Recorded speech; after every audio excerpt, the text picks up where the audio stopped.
আসসালামু আলাইকুম। আজকে চলে আসলাম বোয়ালি ধান ক্ষেত দেখার জন্য। দেখেন সব জায়গায় শুধু ধান আর ধান। এই বড় বাইরে নিয়ে আসছি। আসলে গ্রামগঞ্জে ঘুরতে খুব ভালো লাগে এবং ঘুরি। এই যে চারিদিকে দেখেন শুধু ধান আর ধান।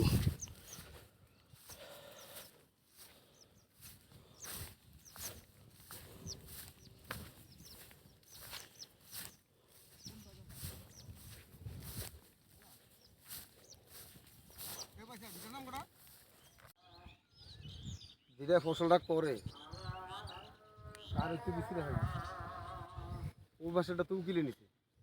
হুম।